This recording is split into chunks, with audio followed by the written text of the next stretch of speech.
បាទសូមជម្រាបសួររបស់បងប្អូនជនរួមជាតិខ្មែរទាំងក្នុងប្រទេសនិងក្រៅប្រទេសជាទីនៅលើខាងនេះជាទីរាប់អានបាទក្រោយពីពេលនាយករដ្ឋមន្ត្រីយួនមកជួបហ៊ុនសែនភ្លាមហ៊ុនសែនក៏បានរៀបចំផែនការដើម្បីទៅជួបរដ្ឋាភិបាលបារាំងដើម្បីធ្វើយុទ្ធនាការមួយរៀបចំការបោះពុម្ពផែនទីណាຂະຫນາດ1 លើ 100,000 ទៅຂະຫນາດ1 លើ 50,000 ហើយធ្វើការបោះពុម្ពផែនទីដែលមានអ្នកឯកទេសអ្នកជំនាញនៅប្រទេសបារាំងដើម្បីមកធ្វើនេះគឺធ្វើដើម្បីស្របច្បាប់ទៅលើអ្វីៗទាំងអស់ណាដើម្បីស្របច្បាប់ទៅអ្វីដែលហ៊ុនសែនធ្វើមិនស្របច្បាប់ពីមុននឹងគឺវានឹងคล้ายទៅជាស្របច្បាប់ដូចជាកោះត្រល់ណាកោះត្រល់ហ៊ុនសែនបានកាត់ឲ្យទៅយួនគឺអត់មានស្របច្បាប់ទេហើយកោះផ្សេងទៀតព្រមទាំងព្រំដែនមកបណ្ដោយព្រំដែនដែលយួនបានអំកិលមកដែលយួនបានឈ្លានពានយួនបានលួចមកបណ្ដោយព្រំដែននោះវាមិនស្របច្បាប់ឥឡូវនេះគឺបើសិនណាហ៊ុនសែនអោយរដ្ឋាភិបាលបារាំងណាដែលជាអ្នកឯកទេសអ្នកមានជំនាញអំពីផែនទីដើម្បីបោះពុម្ពផែនទីថ្មីនេះគឺជាកិច្ចការមួយដែលធ្វើឲ្យបាត់បង់ទឹកដីមិនត្រឹមតែនៅក្នុងប្រទេសខ្មែរទេធ្វើឲ្យស្របច្បាប់ទាំងទឹកដីកម្ពុជាក្រមទៀតទឹកដីកម្ពុជាក្រមសួរទៅស្របច្បាប់ពីកាលណាណាទឹកដីកម្ពុជាក្រមសួរទៅខ្មែរបកលដីឲ្យកម្ពុជាក្រមពីឆ្នាំណាពីជំនាន់ណាហើយបើសិនណាហ៊ុនសែនធ្វើអោយប្រទេសបារាំងគេហៅថាអ្នកឯកទេសរបស់បារាំងឬមួយក៏រដ្ឋាភិបាលបារាំងមកធ្វើបោះពុម្ពព្រំដែនដើម្បីស្របច្បាប់នេះគឺមានន័យថាប្រទេសខ្មែរណាកាន់ទៅទូទៅហើយទឹកដីកម្ពុជាក្រមមានន័យថាខ្មែរបកលទឹកដីកម្ពុជាក្រមអោយទៅយួនស្របច្បាប់តទៅទៀតពីព្រោះតាំងពីដើមមកវាមិនដែលមានទេវាមិនដែលមានអំពីរឿងបោះពុម្ពព្រំដែនឲ្យស្របច្បាប់នោះទេយួនលួចទឹកដីរបស់ខ្មែរក៏អត់ស្របច្បាប់យួនលួចទឹកដីរបស់ខ្មែរគឺក្រៅបញ្ជីទាំងអស់គ្មានកន្លែងណាមួយដែលខ្មែរគេហៅថាយល់ព្រមផ្គល់ដីឲ្យយួនទេណាឥឡូវនេះបើសិនណាហ៊ុនសែនយល់ព្រមអោយបារាំងមកធ្វើព្រំដែន1 លើ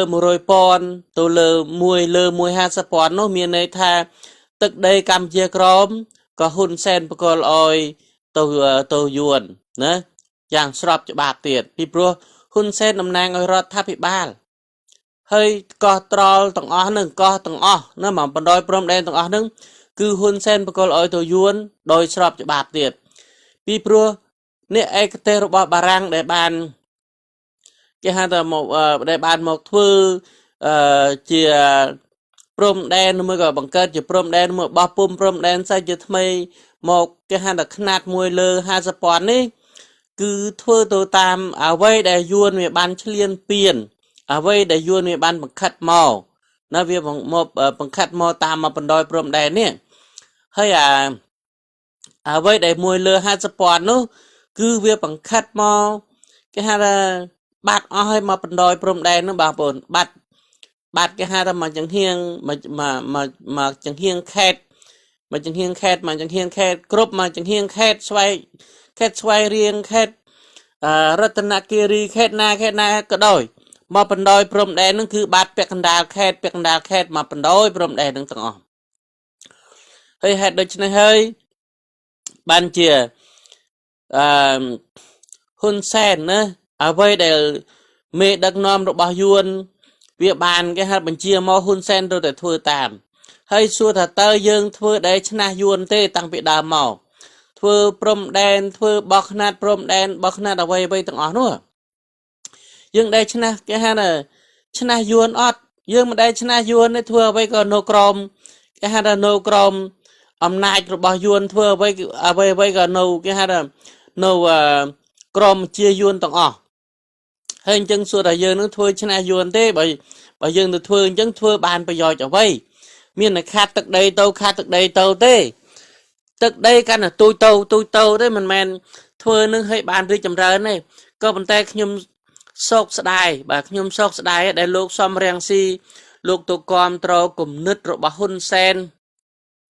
ដែលហ៊ុនសែនទៅរកគេហៅថាអ្នកជំនាញអ្នកឯកទេសរបស់បារាំងដើម្បីគេហៅថាទៅធ្វើបោះពុំព្រំដែនសាច់ជាថ្មីនេះ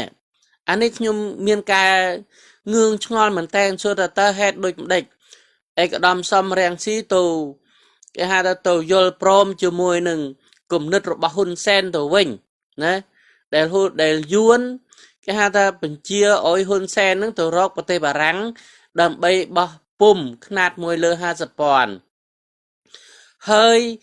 ឯកឧត្តមសំរងស៊ីបែរទៅជាគេហៅថាទទួលស្គាល់ឬមួយក៏បែរទៅជា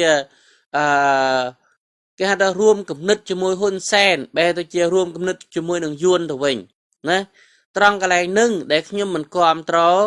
គឺខ្ញុំគេហៅថាមិនចង់និយាយទេគេហៅថាពាក្យចាស់គេហៅថា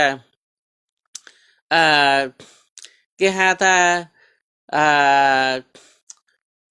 ទៅវាស្អីទេខ្ញុំភ្លេចទេពាក្យគេហៅថាពាក្យស្លោកថានិយាយអត់ចង់ចេញហ្មងបងប្អូននិយាយមិនចង់កើតណាដូចជាស្ដោះទឹកមាត់គេហៅថាស្ដោះទឹកមាត់លើទ្រូងខ្លួនឯងអញ្ចឹងនិយាយវាមិនចង់ចេញហេតុដូចម្ដេចបានលោកសំរងស៊ីនឹងទៅគេហៅថាទទួលស្គាល់នៅគំនិតរបស់ហ៊ុនសែនដែលហ៊ុនសែនគេហៅថាទៅរកអ្នកឯកទេសរបស់ប្រទេសបារាំងដើម្បីបោះពុំຂະຫນາດដើម្បីបោះពុំគេហៅថាផែនទីក៏ដូចជាបោះពុំ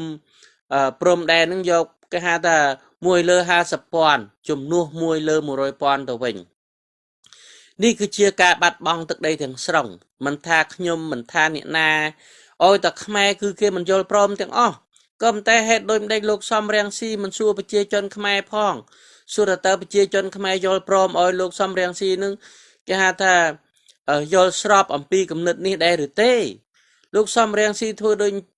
គេហៅថាមានគំនិតរបៀបនេះគឺលោកសំរងស៊ីនឹងបាត់ស្លឹកឆ្នោតខ្ញុំក្រងទី 100% ពីព្រោះនេះហើយគឺជាកលល្បិចរបស់យួននេះហើយគឺជាគំនិតរបស់យួនវាធ្វើដើម្បីឲ្យលោកសំរងស៊ីនឹងចុះស្លឹកឆ្នោតវាធ្វើដើម្បីឲ្យលោកសំរងស៊ីនឹងបាត់ការគ្រប់គ្រងណាវាធ្វើឲ្យលោកសំរងស៊ីនឹងបាត់ការជំនឿឲ្យលោកសំរងស៊ីនឹងគេហៅថាអស់មានប្រជាប្រិយភាពហេតុដូច្នេះហើយអ្វីដែលវាវាយមិនបែកណាអ្វីក៏វាវាយអត់បែកគេហៅថាផ្លូវនេះវាយអត់បែកផ្លូវនោះវាធ្វើអ្វីក៏មិនបានសម្រេចវាចាប់ផ្ដើមវាប្រើគំនិតមួយដើម្បីគេហៅថាដើម្បីគេហៅថាធ្វើជាវិធានសនានយោបាយដើម្បីបោកគេហៅថាបោកគំនិតអានេះគេហៅថាបោកគំនិតហើយអ្វីដែលលោកសំរងស៊ីយល់ស្របណាផ្សព្វផ្សាយពាសពេញពិភពលោកនេះ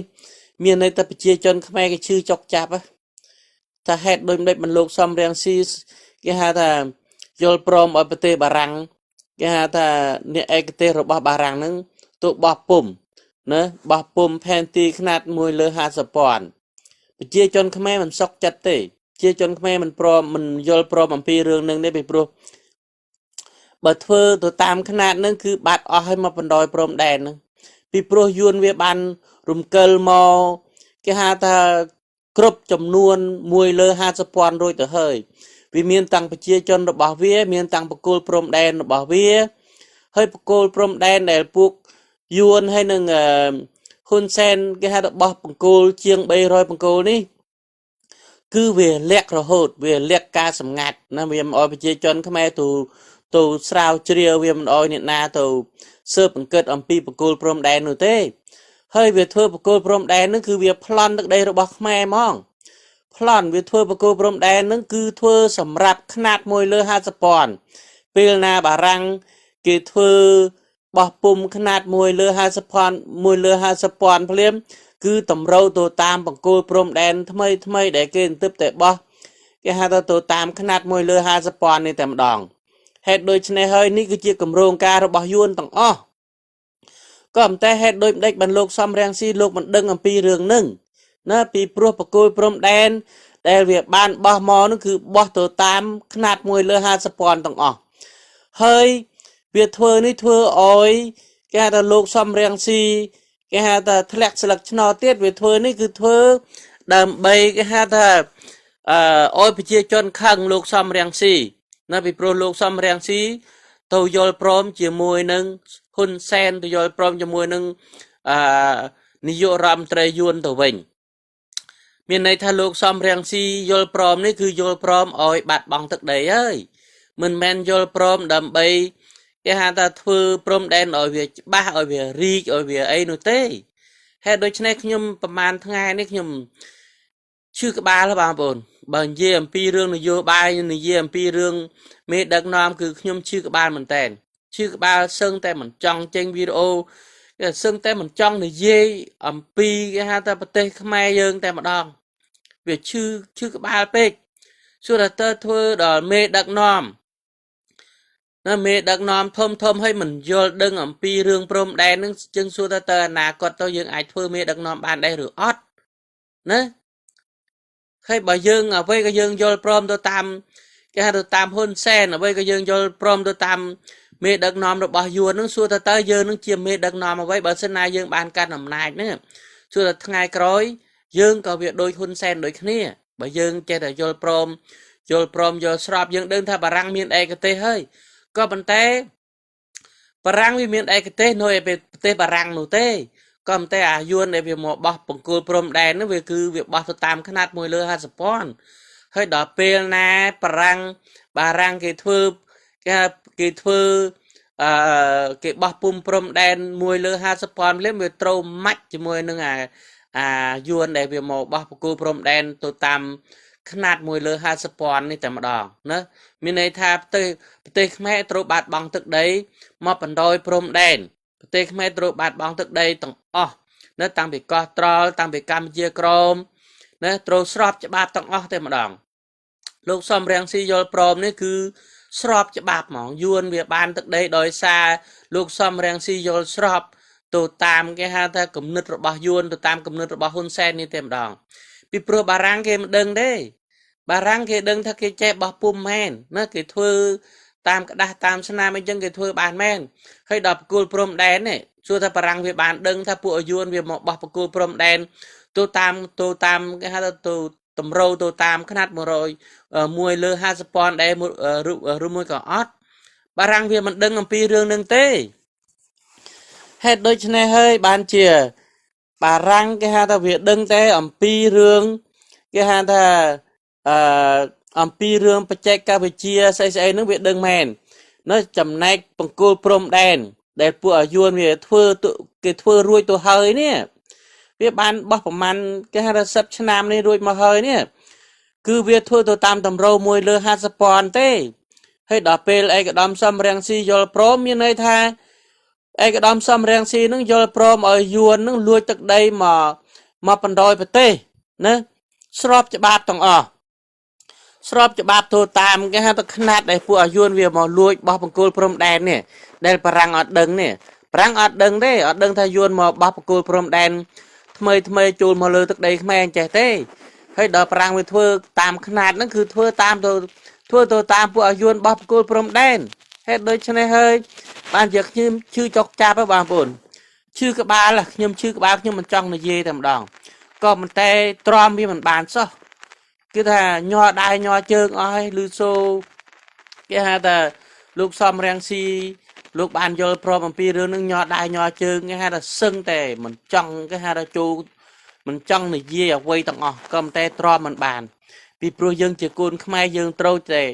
trâu tè che ca pia bồ nạ pia từ đây rồi bọc khmer dương trâu tè che cái hai ta chui sòng cro chia được bảo dương cái hai ta bờ sân nà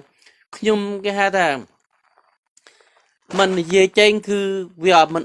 cái là mình phải chặt tầm đó nôแต่miên cái hai là chặt khoai việc nôแต่đôi chờ miên là chầm ngư mà hai rít mà giang nô non luôn hết đôi này nhom trâuแต่về trên đầm bay ở việc គេថាវាសះស្បើយក្នុងខ្លួនប្រានបាទហើយដូច្នេះហើយអ្វីដែលលោកសំរៀងស៊ីបានយល់ស្របជាមួយនឹងហ៊ុនសែនជាមួយនឹងនាយករដ្ឋមន្ត្រីយួននោះគឺ